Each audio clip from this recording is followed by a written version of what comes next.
Picture this. A grown man, successful, owns a business, 3 kids at home. By every external measure, he has made it. But every single time a big client opportunity comes up, something stops him. Not a lack of skill, not a lack of knowledge.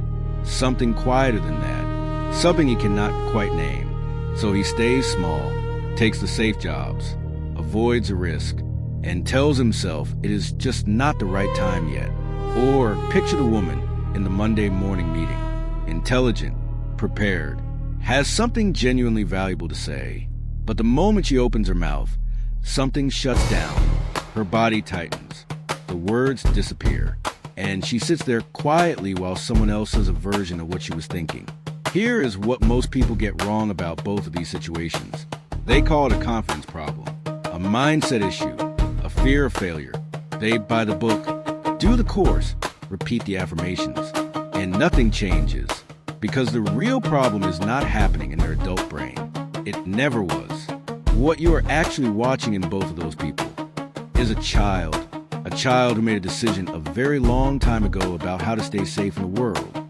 And that decision got packed into a backpack, carried through every year of school, every relationship, every job, and it is still running the show today. And according to behavioral expert Chase Hughes, this is not rare. This is not a small percentage of damaged people. This is 90% of us, including you, including me. So the question is not whether you are carrying that backpack. The question is what is inside it. Every child growing up is quietly trying to solve 3 problems. Not consciously, not with strategy or planning, but instinctively, the way all living things figure out how to survive their environment. The first problem is safety.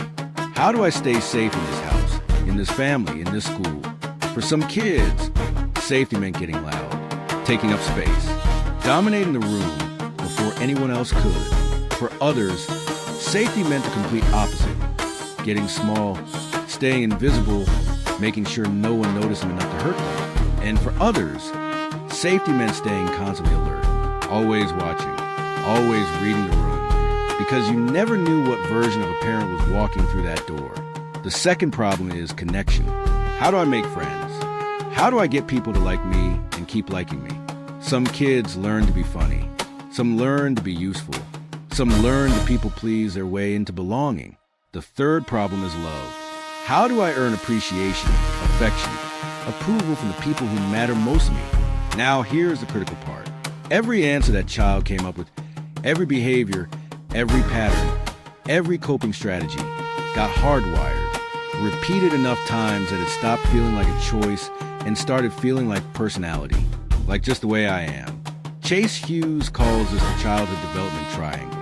And what makes it so powerful and so dangerous is that those childhood contracts do not expire when you turn 18. They do not get reviewed when you graduate or get married or start a business.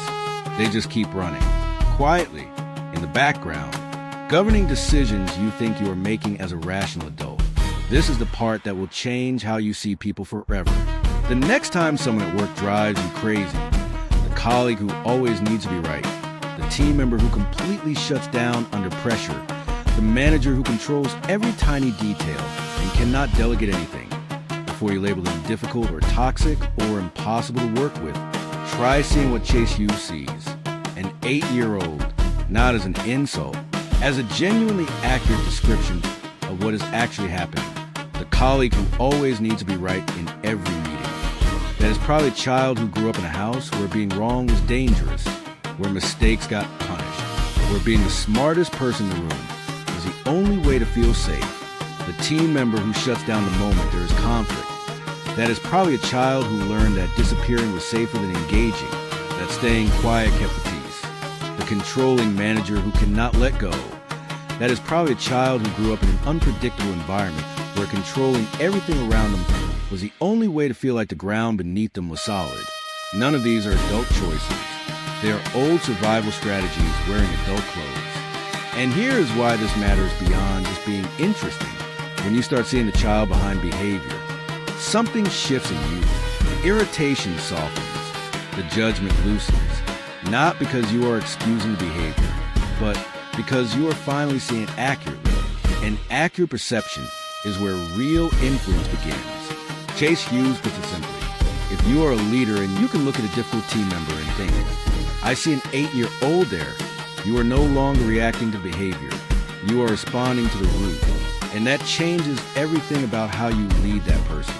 So now you understand a pattern. You can see it in others. Maybe you are starting to see it in yourself. And the natural next question is, okay, so how do I change it? Here is the honest answer. You cannot delete the voice. Whatever that internal script is, stay small to stay safe. Do not trust people. Always be the one in control. It has been repeating inside your head for decades. It is wired deep. Willpower alone will not touch it. Positive thinking will not overwrite it. You cannot just decide to stop hearing it. But here's what you can do. You can change what the voice sounds like. Chase Hughes teaches a reframe that is simple but genuinely powerful. When you hear that internal script running, when you notice the old pattern kicking in, force yourself to hear it in a child's voice. Because that is literally what it is. It is not wisdom. It is not truth. It is a frightened child's best attempt at solving a problem they did not have the tools to solve. When you hear it that way, as a child speaking, not as reality, it stops carrying the same weight. It becomes fiction. The same words, but in a completely different category. And then Chase Hughes adds a second tool that sounds uncomfortable because it is, take your core limiting belief, the real one, and write it in plain English. Then take it to its most brutal logical conclusion. He worked with a client, the businessman with 3 kids who kept avoiding big opportunities. His belief was, staying small keeps me safe. So Chase had to make a desktop wallpaper, something he would see every single morning when he opened his computer. It said, my kids do not deserve for me to be successful. Harsh, confronting, almost cruel, but accurate, because that is exactly what the belief was producing in real life. Every morning that man opened his laptop and felt the discomfort of that sentence. The belief lost a little more of its grip because the brain was finally seeing the true cost of carrying that child's contract into adult life.